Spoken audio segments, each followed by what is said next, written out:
Hello and welcome to the Lancet Voice. I'm Jessamy Bagenal. It's February 2022 and I'm here with my co-host Gavin Cleaver. Today we speak with Samuel K. Roberts, Associate Professor of History and Social Medical Sciences at the Mailman School of Public Health. We discuss the racialization of public health in the US, taking a long historical view. As ever, please find us on our Twitter handles @Jessamy Bagenal and @Gavin Cleaver. Thanks, Jessamy. So here's Jessamy and I speaking with Professor Samuel K. Roberts about racial inequity and the history of public health in the USA.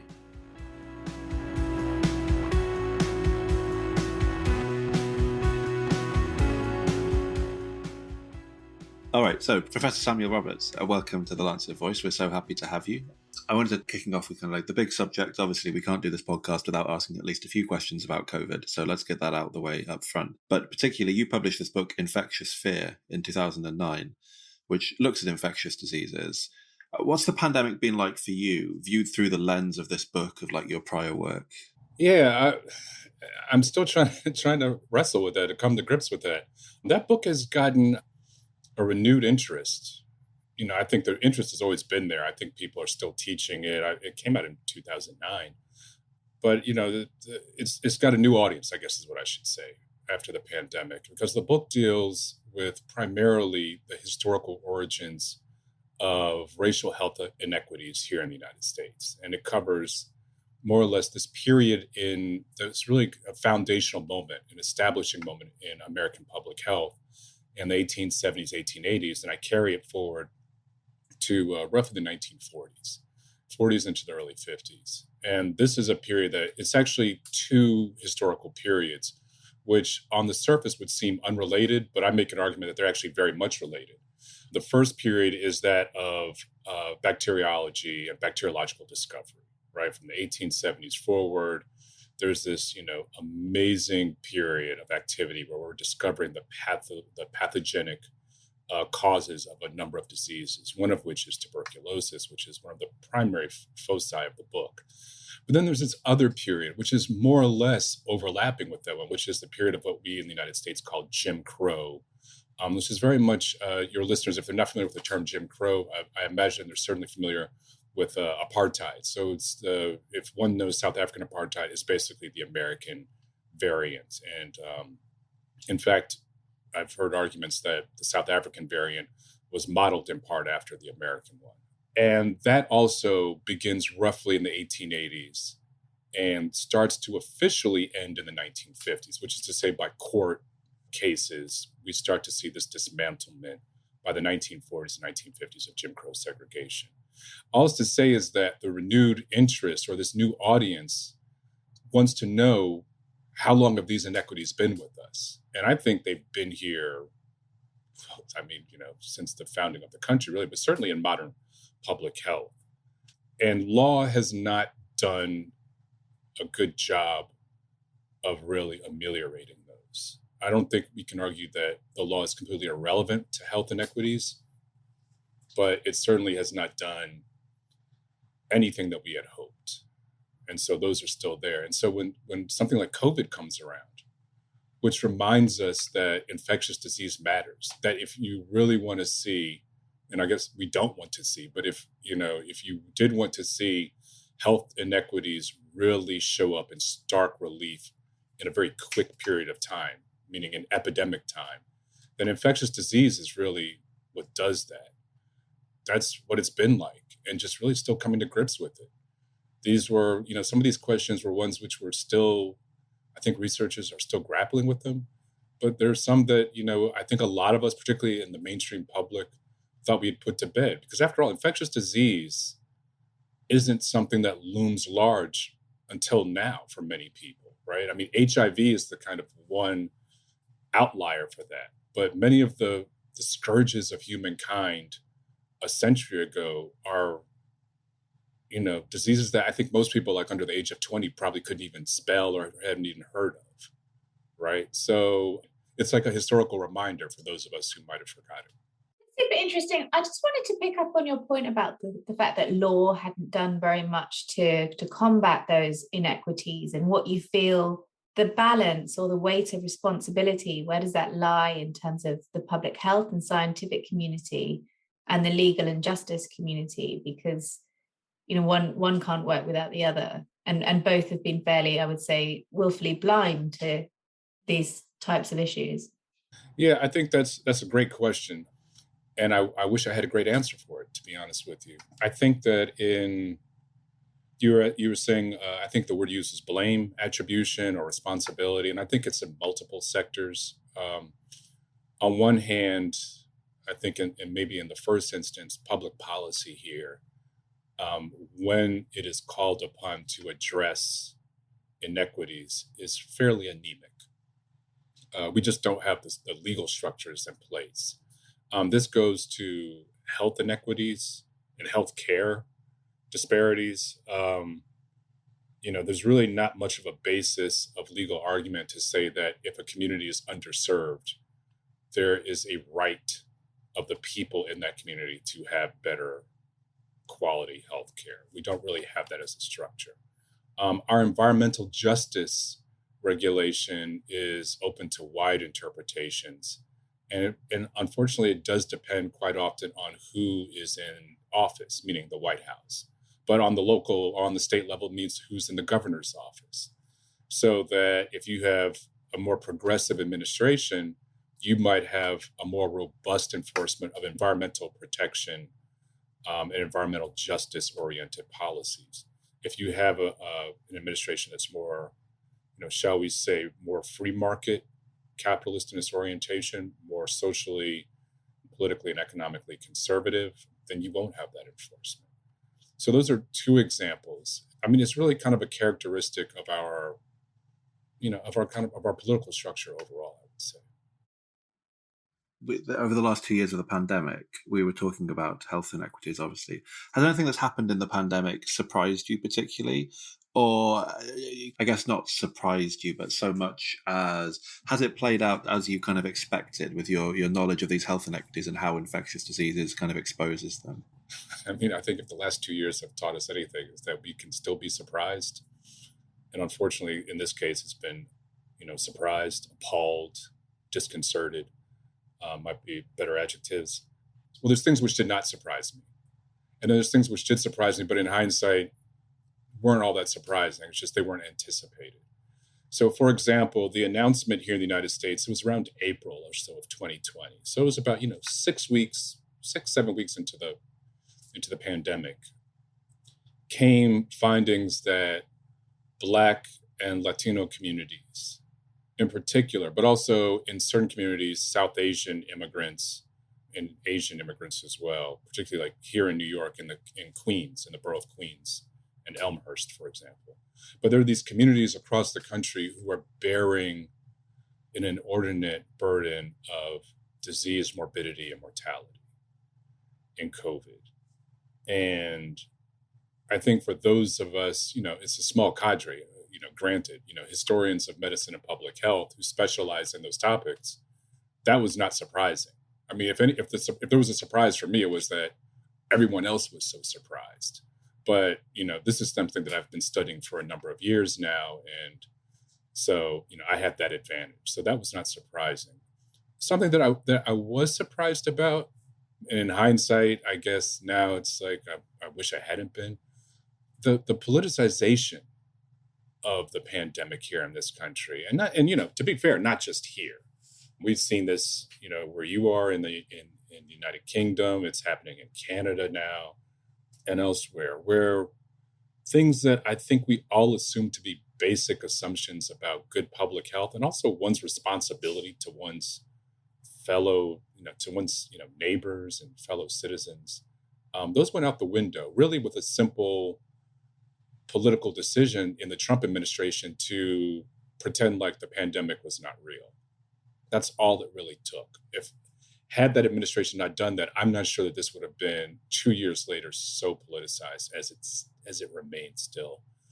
That was surprising and very disconcerting. So I don't know where we're still dealing with that. And honestly, I'm not sure what happens the next time something happens, which will obviously be soon. I mean, whether it's a different, more virulent variant of COVID or if it's something else entirely, but it's going to happen.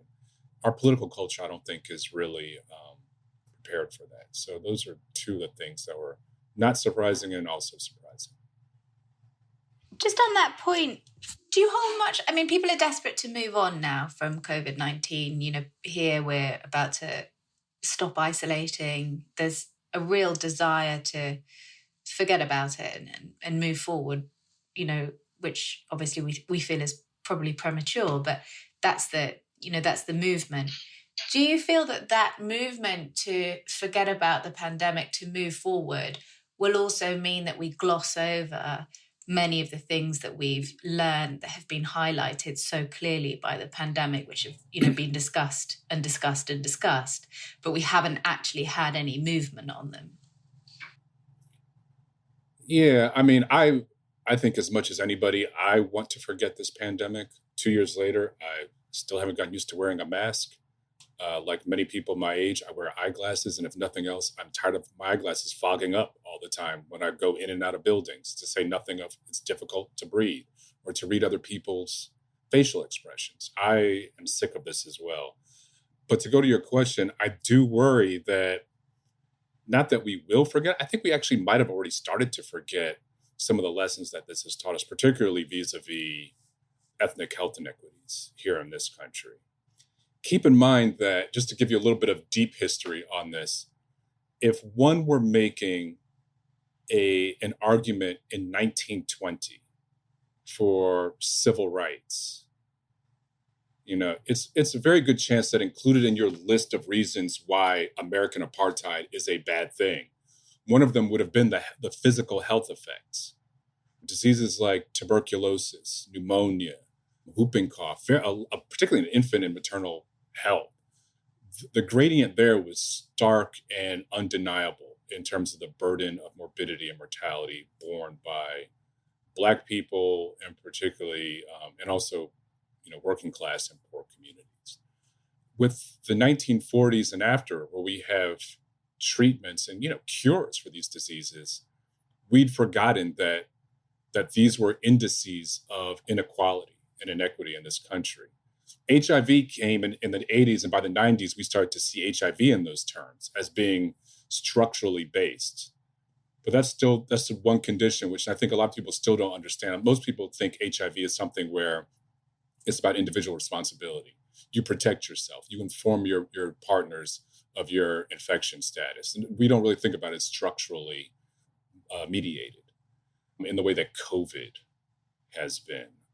And I think, we knew that in 2020 and 2021. I'm not sure we're going to know that in 2022. I think once we move on, it'll be business as usual, paying no attention to, differentials in healthcare, health attention, health surveillance. Like, there's a lot of conditions in certain communities we just don't even know when they show up because the surveillance is so just weak, really. So yeah, I don't want to be a pessimist, and we're, only a few minutes into this interview, but yeah, I do worry about that, Jessamy, I do. Well, it is, when the pandemic started, I remember Jessamy and I had so many conversations, amazed that people were suddenly talking about these issues of like deep inequity and how that was affecting the health of people suffering from the pandemic. As we've gone on, we've moved further and further away from those conversations. There's been this kind of hardening, hasn't there? And there's almost this sense of back to business as usual now, putting it in the past, like you were talking about. I think it's right, maybe I'm being a little bit pessimistic now as well, but I think it is, it's quite disheartening, isn't it? Well, I also think there's this tension, there's a tension between the sort of power structures that we have in place at the moment that can see that the pandemic has shone a light on all of these things and has the potential to catalyze change in a way that would remove power from those people.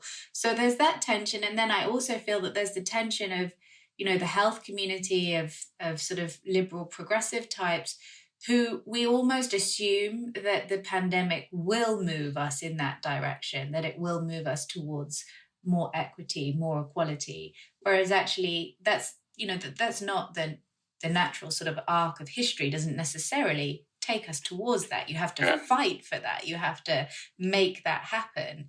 And I don't feel that there's enough of a focus about that at the moment. I don't know how you feel, Samuel.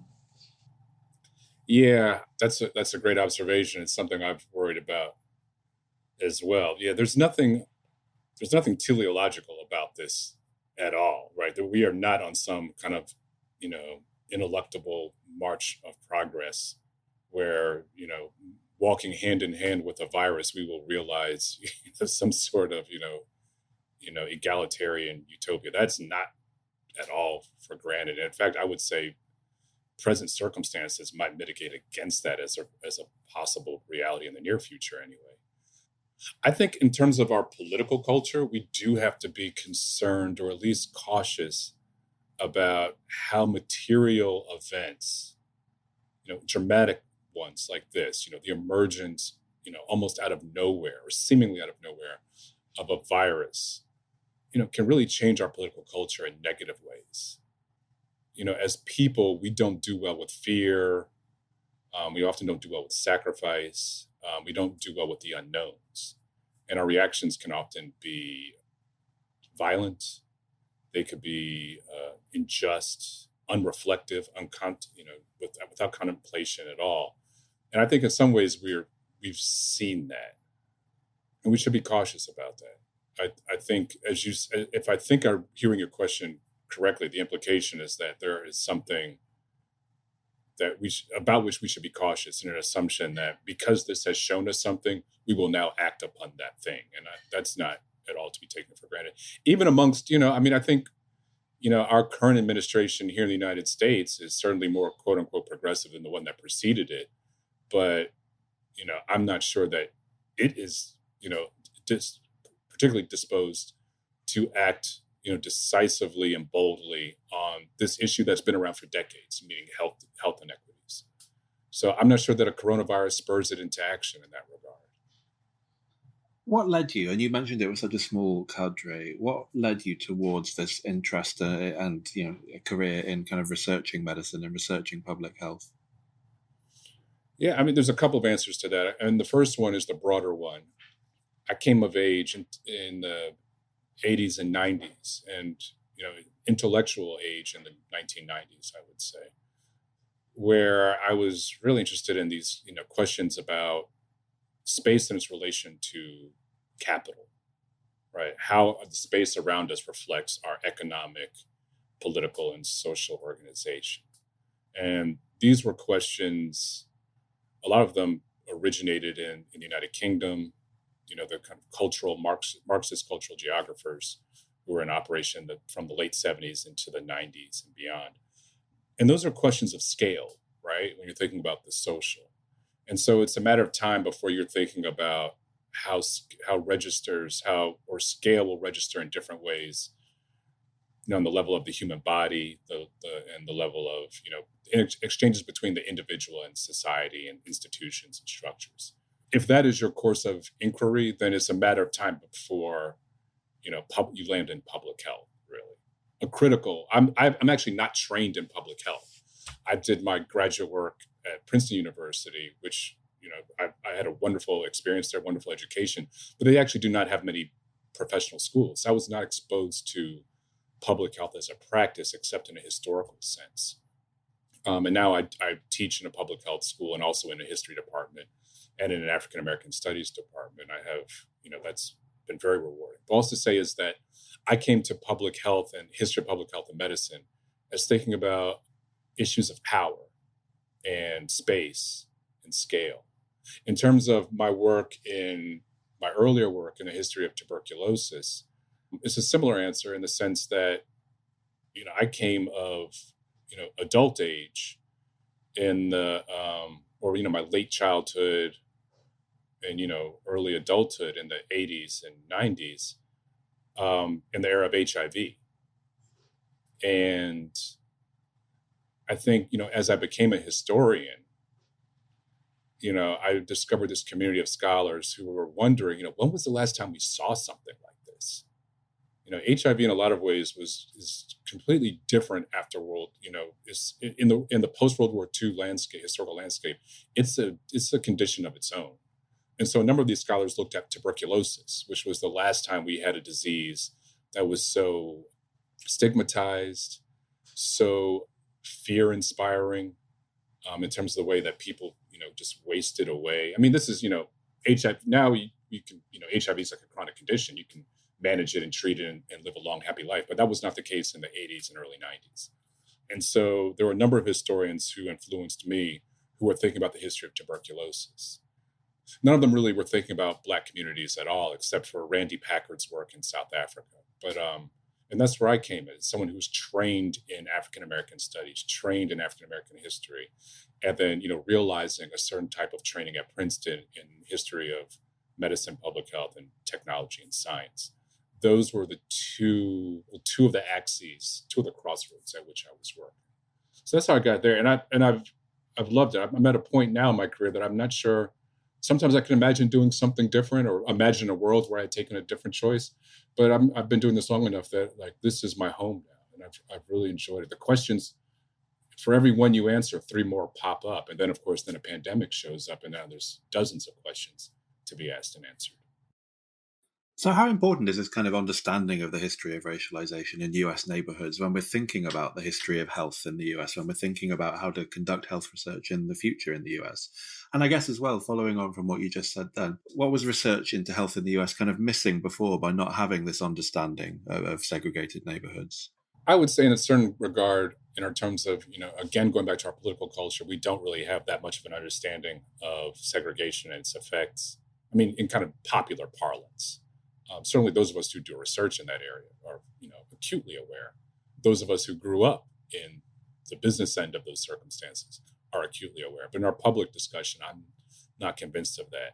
I think it is, however, all important because, and I'm trying to think of the short answer for this, but there are ways in United States history where issues of class, you could perhaps arguably say more intense now than they've been since the 1920s for nearly a century. I don't think that's really a controversial statement. Issues of class in this country historically have often been put off into issues of race, right? We have a long and storied, tradition in this country of, divisions between Black and white working classes because of racism. We have a long and storied history of playing one group off of the other. We have a long and storied history of not thinking, comfortably about how, race and class are actually mutually constitutive, not just mutually influencing one another, but actually constitutive of one another. Like those are both of those topics or both of those terms are just abstracts. They're, platonic ideals. In reality, you can't really talk about class, quote unquote, in this country without thinking about race and vice versa, I would say, particularly like issues, as you said, Gavin, of racialization, how events, ideas, topics, bodies are ascribed a sort of racial, I was going to say pigment, but I guess, yeah, there it is. Yeah, kind of, racially colored in how we think about them. So I think it's all important. Will we ever get there? Because it's not a comfortable discussion in this country at all. But then again, neither is class either. So I'm not sure where we go with that. I guess I'm interested, with the expertise, the background that you've had, whether you see a major sea change now that there is a greater presence in public health and medicine of people who are from a different background, the sort of drive for inclusivity and diversity is working, and whether you see a change in the way that we're doing research or whether you think that process is too slow, or are we making progress? I think we are. Yeah, and I am glad that you did ask me that question because I am at, because we were going to a pretty dark place and rather rapidly. Yeah, and I appreciate that. And in all seriousness, I think fundamentally I consider myself an optimist. I could not do the work that I do if I just carried like the cloud of pessimism wherever I went. It's cautious and qualified optimism, but optimism just the same. Or some of the reasons that give me cause for that are, as you said, the changing composition of our public health and medical personnel. The professional class that's most involved in this. I mean, even in my career, which is, I'm mid-career now. I'm not brand new, but I'm not kind of, a senior retiring member of the profession either. So even in my career, I've seen changes. Like if I gave lectures at medical schools 15 years ago, there would be a couple of people of color in the student body or in the audience. Most of the faculty were not. And the questions were often dominated by, the faculty who tended to be older white people.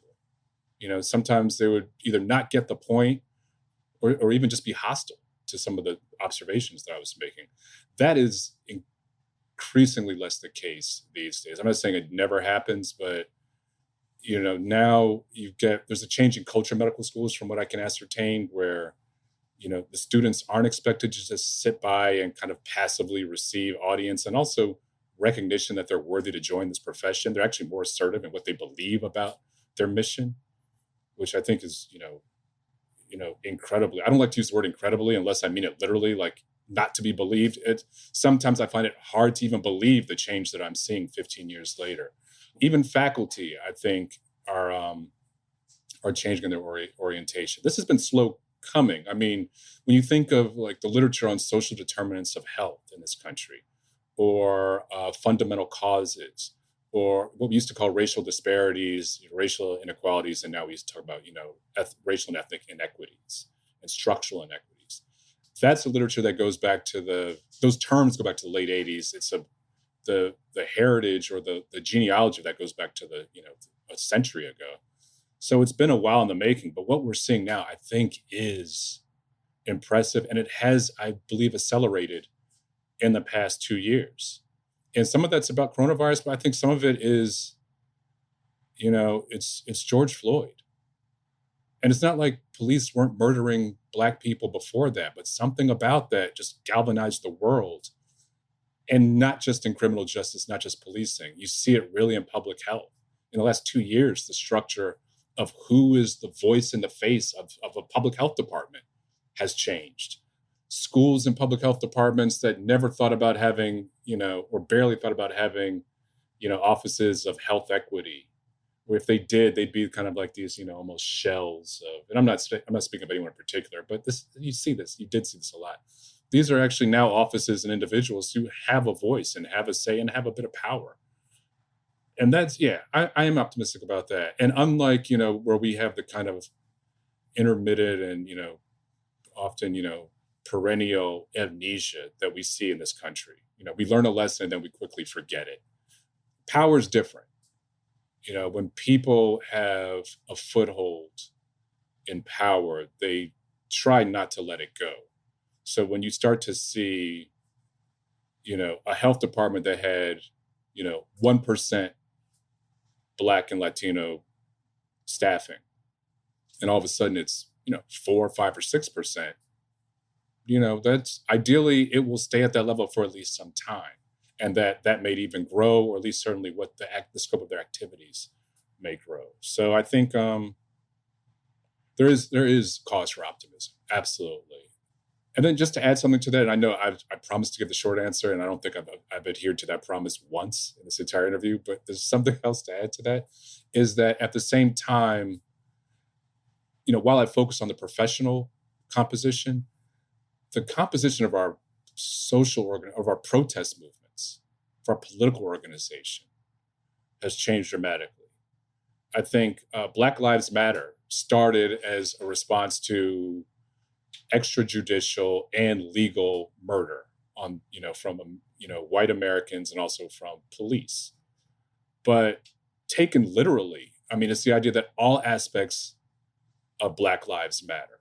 And so it rippled out, not just, I think for a lot of us, not just about the right to not die, but the right to live our lives on the same terms as everyone else does, to pursue our own happiness, to be able to, walk the streets unharassed.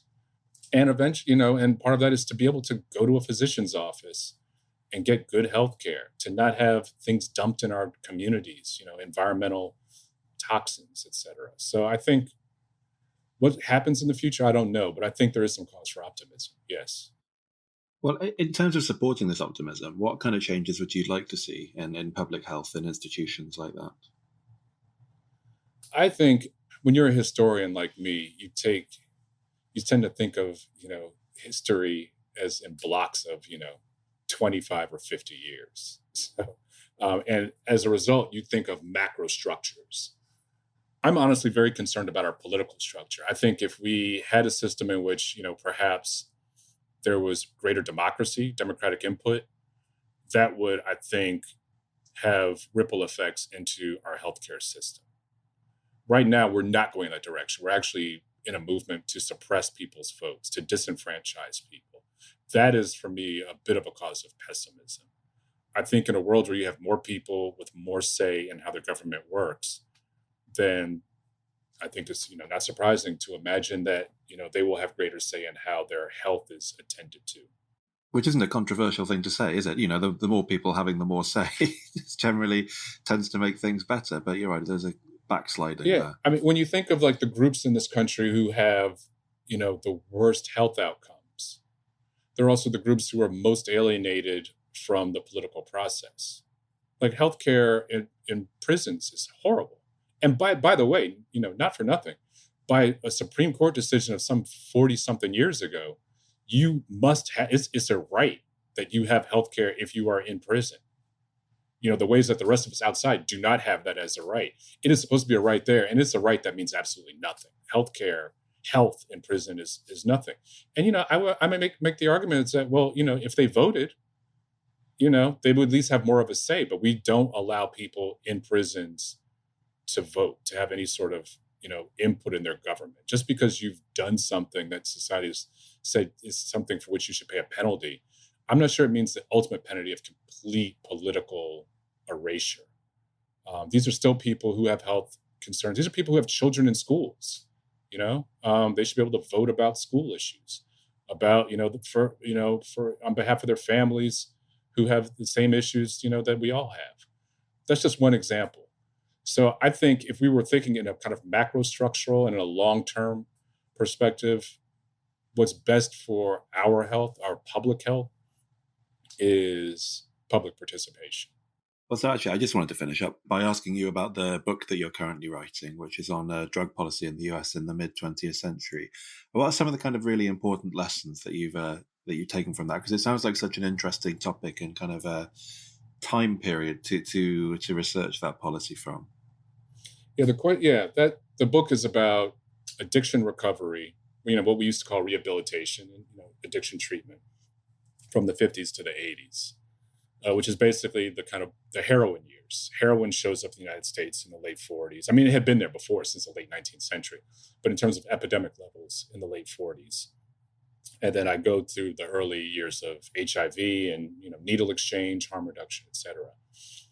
The central question is, well, we know that so much of drug policy and addiction treatment policy in this country has been racialized.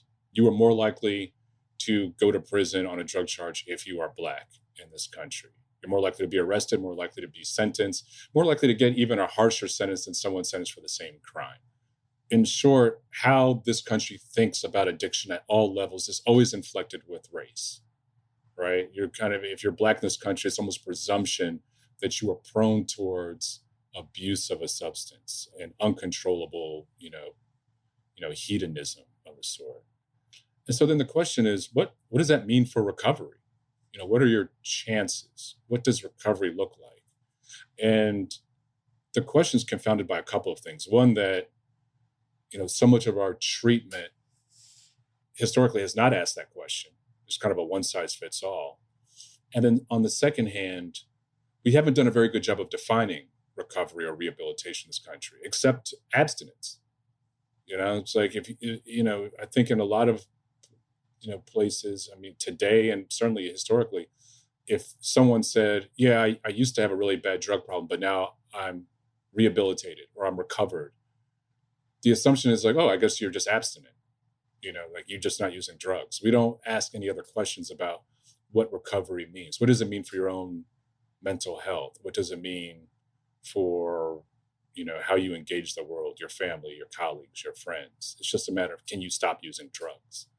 Both of those problems I think, hinder us moving forward as we rethink. We're rethinking criminal justice over here. We're rethinking how we think about addiction. We're rethinking how we think about treatment and harm reduction, we really need to think about the deep history of race and all of those. So I think that's the modest contribution that this book will make. It's been a long journey because it took me quite some time to realize that that was the question. But now, I think that is the course. Yeah, and I think that'll be the contribution. The question, anyway. I think I might have some answers, but certainly I think the question will be worth the trip. And what do you think that tells us about kind of modern US drug policy? I often think to myself that the drug policy of the 50s, 60s, and 70s was actually probably a lighter touch than what we have now. Oh, absolutely. Yeah. I think today you have more people embracing the idea that, quote unquote, addiction is a disease. There's some problems with that theory. I think it's as an alternative to criminalization. Absolutely. Is it actually a medical disease in the way we think of other diseases? That's still up for debate. But certainly thinking of taking a policy stance that substance use or uncontrolled or detrimental substance use is a disease is better than the assumption that it's a moral failing and a brand of deviance whose proper response is incarceration. Absolutely. And we're moving away towards that response now in ways that we were starting to do in the 50s and 60s as well. The war on drugs is fairly recent. I mean, it's 50 years old, but in terms of the history of our drug policy, which is a century old, it's the latter half of that period. So yeah, I think we're moving in that direction, but I think as we do so, we need to be cognizant of how we got here. What were the assumptions built into the war on drugs that got us here? And a lot of those were racial assumptions. I mean, I think it's former members of President Nixon's administration have gone on record saying, yeah, we knew it was about race when we proposed a war on drugs. So we need to know how we got there. It's not just about thinking, oh, we need to be more sympathetic to people who use drugs. That is absolutely true. But a kind of deracinated approach to our drug reform only leaves the door open for us to continue down the path that we've been walking for all of these decades.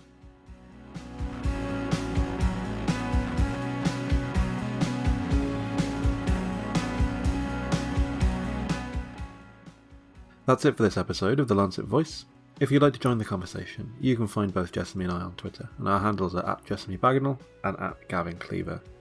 Thanks so much for listening, and we'll see you again in 2 weeks' time.